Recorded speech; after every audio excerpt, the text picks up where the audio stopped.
Dear students, you are most welcome in your channel CSE master. आज के topic में हम डिस्कस करने जा रहे हैं कि HTML फ्रेम क्या होता है। देखिए, HTML फ्रेम इम्पॉर्टेंट है, इसलिए इम्पॉर्टेंट है क्योंकि कभी भी हम अपने वेब ब्राउज़र में एक वेब पेज को विजिट नहीं करते हैं, बहुत सारे वेब पेज को विजिट करते हैं, जिसके लिए हमको अलग अलग टैब में वेब डॉक्यूमेंट को ओपन करना होता है। अगर हम चाहें कि एक ही वेब पेज हो और एक ही वेब पेज दो अलग अलग या तीन अलग अलग या मोर देन 3 अलग अलग वेब पेजेस को लोड कर पाए, तो ये हम संभव कर सकते हैं with the help of HTML frame.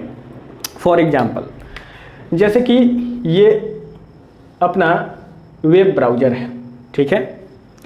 Web browser में हमने किसी HTML डॉक्यूमेंट को ओपन करके रखा है, ठीक है। HTML डॉक्यूमेंट जो कि वेब पेज के फॉर्म में होगा,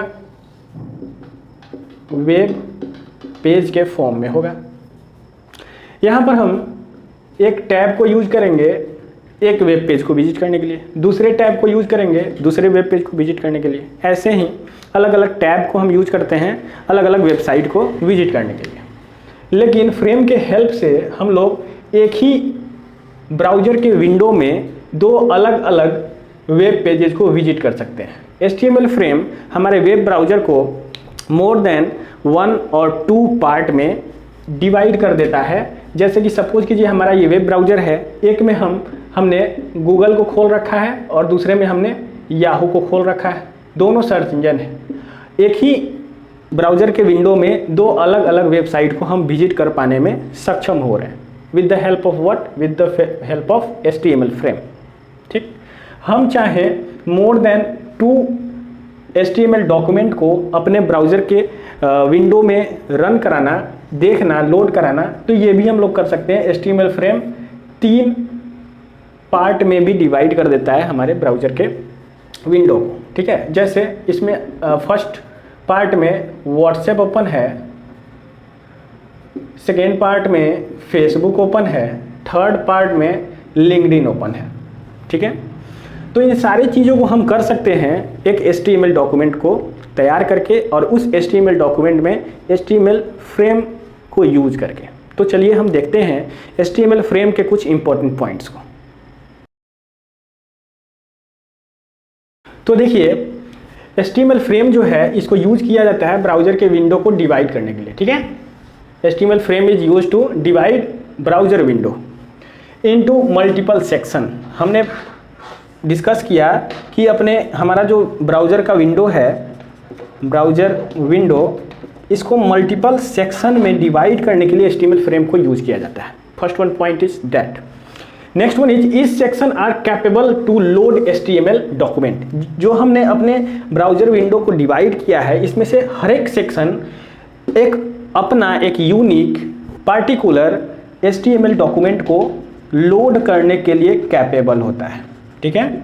यहाँ पर HTML डॉक्यूमेंट और यहाँ पर भी HTML डॉक्यूमेंट दोनों सेम हो सकता है, दोनों डिफरेंट भी हो सकता है। जैसे कि हमने बताया कि यहाँ पर आप गूगल के वेबसाइट को ओपन कर सकते हो, यहाँ पे आप याहू के वेबसाइट को ओपन कर सकते हो, ठीक है। यहाँ पे फेसबुक ओपन कर सकते हो, इस फ्रेम में आप व्हाट्सएप ओपन कर सकते हो।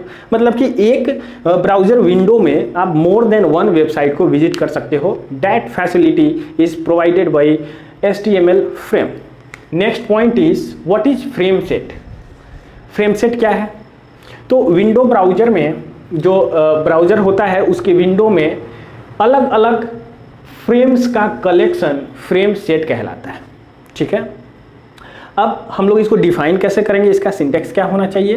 तो देखिए, फ्रेम टैग को यूज किया जाता है with in frame set. Frame set element के अंदर फ्रेम टैग को यूज किया जाता है for defining frame in the HTML document. सबसे पहले हमने फ्रेम सेट एलिमेंट को ऐड किया, उसके बाद फ्रेम सेट एलिमेंट के अंदर में हम फ्रेम टैग को यूज करते हैं। एक बात याद रखना है, आपको भूलना नहीं है, फ्रेम सेट को यूज करते समय फ्रेम टैग के अंदर एक एट्रीब्यूट डालना है, that is SRC attribute, which is source attribute, which contain the address of HTML document. जैसे गूगल का वेबसाइट जो है वो भी तो HTML डॉक्यूमेंट ही होगा, और अगर HTML डॉक्यूमेंट है तो वो सर्वर पे रखा होगा। सर्वर पे कहाँ पे रखा होगा? तो google.com पे रखा होगा। ठीक है, तो यहाँ पर हम लोग HTML डॉक्यूमेंट का एड्रेस लिखे हैं। आप अपना HTML डॉक्यूमेंट अपने फ्रेम में डालना चाहते हो तो आप अपने कंप्यूटर में कोई main.html फाइल बनाए होगे या फिर होम पेज का कोई फाइल बनाए होगे, उसका एड्रेस आप डाल सकते हो। नेक्स्ट, हम इसमें 3 फ्रेम बना रहे हैं, तो 3 बार फ्रेम टैग को यूज करना है और तीनों में सोर्स डालना है। src एट्रीब्यूट यूज करके अपने रिसोर्स का लोकेशन डालना है, तभी जाकर के फ्रेम बन पाएगा। अब देखिए इसमें इंपॉर्टेंट पॉइंट क्या है, ये जो फ्रेम सेट टैग है, ये फ्रेम सेट टैग HTML4 तक यूज किया गया, HTML 4.0 तक यूज किया गया, उसके बाद यूज नहीं किया जाता है। ठीक है, रीजन क्या है? तो रीजन है इफिशियंसी का। इफिशियंसी यहाँ पर फ्रेम सेट थोड़ा सा HTML डॉक्यूमेंट को कम कर देता था, क्योंकि आप देख सकते हो फ्रेम सेट में भी कुछ सब एलिमेंट है, जैसे फ्रेम टैग है। ये रीजन है कि HTML4 के बाद फ्रेम सेट एलिमेंट को हटा दिया गया और उसके जगह पर आई फ्रेम एलिमेंट को यूज किया गया, जो कि अब हम लोग डिस्कस करने जाएंगे। ठीक है, याद रखना है, frame set element is limited till HTML 4.0 version and after that a new element for creating HTML frame, that is I frame element. अब देखते हैं हम लोग आई फ्रेम एलिमेंट क्या है। आई फ्रेम एलिमेंट को हम कैसे यूज करेंगे अपने HTML डॉक्यूमेंट में। सबसे पहले देखिए, हमने क्या जाना कि HTML फ्रेम और फ्रेम सेट एलिमेंट HTML5 में सपोर्ट नहीं करता है। ठीक है, it is not supported in HTML5। तो HTML5 में जब सपोर्ट नहीं करता है तो अब हम कैसे फ्रेम को डिफाइन करेंगे अपने HTML डॉक्यूमेंट में? तो कर सकते हैं with the help of I frame element. I frame element को यूज करके हम लोग फ्रेम डिफाइन कर सकते हैं। हालांकि आप आई फ्रेम ना यूज करके अगर फ्रेम और फ्रेम सेट यूज करते हो और अपने वेब डॉक्यूमेंट में डालते हो, तब भी वो रन करेगा और उसका इफेक्ट दिखेगा आपके वेब पेज पे। क्यों? क्योंकि लगभग सभी ब्राउज़र जो हैं HTML के सभी वर्जन को सपोर्ट करते हैं। ठीक है, आई फ्रेम एलिमेंट को यूज किया जाएगा फ्रेम को डिफाइन करने के लिए इन HTML5। It is important point. Next one is, हमें अब देखिए एक क्रिएट करना है जो कि ब्राउज़र विंडो में 4 फ्रेम क्रिएट करे और चारों फ्रेम अलग अलग 4 डिफरेंट HTML डॉक्यूमेंट को एट अ टाइम ओपन करें। ठीक, ये हम लोग करेंगे इस पूरे कॉन्सेप्ट को जानने के बाद। अब देखिए आई फ्रेम एट्रीब्यूट, आई फ्रेम में एट्रीब्यूट भी कुछ होता है। बिना एट्रीब्यूट का एलिमेंट कहिए तो आधा है, अधूरा है, प्यासा है। ठीक, तो एट्रीब्यूट होगा आई फ्रेम में, ये तय है। कौन कौन सा एट्रीब्यूट होगा? तो विथ हाइट एट्रीब्यूट और बॉर्डर रिमूव करने का या फिर ऐड करने का एट्रीब्यूट। और भी एट्रीब्यूट हो सकते हैं। आपको और ज़्यादा एट्रीब्यूट चाहिए तो आप इस पर थोड़ा रिसर्च कर सकते हैं। अगर नहीं रिसर्च करने का जिज्ञासा है तो आप कमेंट में हमसे बता सकते हैं, मैं कमेंट में रिप्लाई कर दूंगा। हालांकि हम 2 ही एट्रीब्यूट देख रहे हैं, ऐसा इसलिए देख रहे हैं क्योंकि फिर टाइम का थोड़ा लिमिटेशन है और बोर्ड पे भी स्पेस कम है, तो ज़्यादा एट्रीब्यूट को नहीं यूज़ करेंगे। तो विद हाइट एट्रीब्यूट को कैसे यूज़ करेंगे? सबसे पहले विद हाइट एट्रीब्यूट को यूज़ करते हैं। तो आई फ्रेम को क्रिएट करने के लिए हम लोग क्या करते हैं, एक फ्रेम बनाते हैं। अगर एक फ्रेम करना है तो दूसरा फ्रेम बनाते हैं, अगर 2 फ्रेम करना है तो। ठीक है, और फ्रेम के अंदर क्या होगा? फ्रेम के अंदर सोर्स तो होना है, क्योंकि बिना सोर्स का रिसोर्स कैसे हम ऐड करेंगे आई फ्रेम में। ठीक है, तो 2 फ्रेम अगर हम क्रिएट कर रहे हैं तो 2 सोर्स और 2 आई फ्रेम को डिफाइन करना होगा। इसी में हम एट्रीब्यूट ऐड करते हैं विथ एट्रीब्यूट। विथ हम चाहते हैं कि इसका 50 पिक्सल हो और हाइट एट्रीब्यूट भी हम ऐड करते हैं और हाइट चाहते हैं 70 पिक्सल, 70 नहीं 50 ही रखो इसको भी, 50 पिक्सल। ठीक है, तो विथ और हाइट एट्रीब्यूट को हमने ऐड कर दिया। ये क्या करेगा? फ्रेम को एक proper with particular means 50 pixel का विथ चौड़ाई देगा। और हाइट क्या करेगा? ये फ्रेम को 50 पिक्सल का हाइट प्रोवाइड करेगा। इसको क्लोज कर देना। और आई फ्रेम क्लोजिंग इंड को कंटेन करता है। ठीक है, यहाँ पर भी आप क्या करो, विथ 50 पिक्सल और हाइट को 50 पिक्सल कर दो। ठीक है, तो 2 फ्रेम क्रिएट होगा जिसका विथ और हाइट रेस्पेक्टिवली 50 पिक्सल होगा और आई फ्रेम को अपने को क्लोज कर देना है। ठीक है, इस प्रकार हमारे HTML डॉक्यूमेंट में क्या होगा, 2 फ्रेम क्रिएट हो जाएगा। ठीक है, बॉडी के अंदर ये इंक्लोज होगा जैसा कि आपको पता है। नेक्स्ट हम देखते हैं हम लोग बॉर्डर को कैसे रिमूव कर सकते हैं या बॉर्डर को ऐड कैसे कर सकते हैं, बॉर्डर के साइज को बढ़ा घटा सकते हैं, बॉर्डर में एक स्पेसिफिक पार्टिकुलर कलर को ऐड कर सकते हैं। तो इसको मैं रफ कर रहा हूँ, आप स्क्रीनशॉट ले लें। बॉर्डर, ठीक है, बॉर्डर एट्रीब्यूट। तो बॉर्डर एट्रीब्यूट हम लोग डायरेक्टली बॉर्डर को यूज करोगे तो ज़्यादा इसका वैल्यू हम नहीं डिफाइन कर पाएंगे, तो हम एट्रीब्यूट के फॉर्म में स्टाइल एट्रीब्यूट को लेते हैं और उसमें बॉर्डर के साथ थोड़ा छेड़खानी करते हैं। देखिए, सबसे पहले आई फ्रेम को हमने डिफाइन किया, सोर्स तो डालना ज़रूरी है भाई, ठीक है, सोर्स आप कुछ भी डाल दो। अब इसमें हम एक स्टाइल एट्रीब्यूट, ये स्टाइल एट्रीब्यूट जो हम लोग डालते हैं ये इनलाइन कैस्केडिंग स्टाइल शीट का एक टाइप है। CSS ऐड करते हैं हम लोग 3 तरीके से, जब CSS सेक्शन आएगा हम बताएंगे, ठीक है। इंटरनल, एक्सटर्नल और इनलाइन CSS होता है। तो ये इनलाइन CSS का एक एग्जाम्पल है जो कि आपको हम बाद में बताएंगे, ठीक। स्टाइल में हम बॉर्डर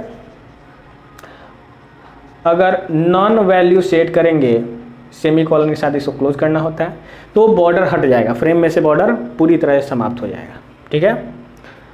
और अगर हमें कुछ बॉर्डर डालना है तो style is equal to border, यहाँ पर आपको बॉर्डर डालना है, जो भी बॉर्डर आप डालना चाहते हो वो आप डाल सकते हो।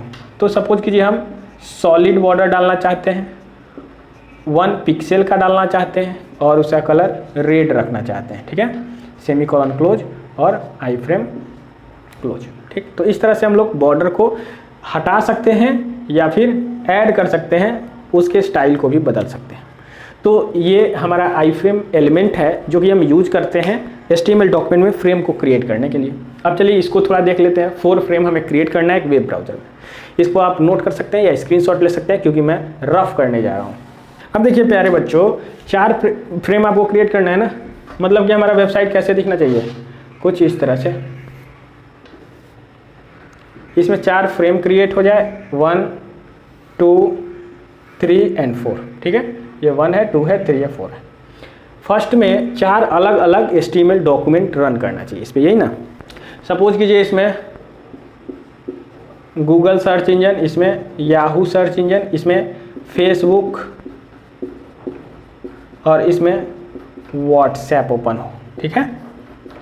इस तरह का हमें फ्रेम क्रिएट करना है। तो हम लोग HTML डॉक्यूमेंट तैयार करते हैं। सबसे पहले क्या लिखते हो, HTML, ठीक है। HTML के अंदर में हेड के अंदर में अपना टाइटल होता है, टाइटल क्या रखना है, माई फ्रेम, ठीक। हम अपने से लग रहे हैं, आपको जो इच्छा हो यहाँ पर आप टेक्स्ट डाल सकते हो, ठीक है। टाइटल हेड क्लोज हो जाएगा, हेड को आपने क्लोज कर दिया। उसके बाद बॉडी को ओपन करोगे, बॉडी के अंदर में कितना फ्रेम डिफाइन करना है, 4 फ्रेम डिफाइन करना है। तो 4 बार आई फ्रेम को यूज करोगे, ठीक है। 4 बार आई फ्रेम को डिफाइन करना जरूरी है क्योंकि we are going to define 4 frames in our HTML document. चारों को का सोर्स देना होगा, सोर्स एट्रीब्यूट चारों में हमने डाल दिया।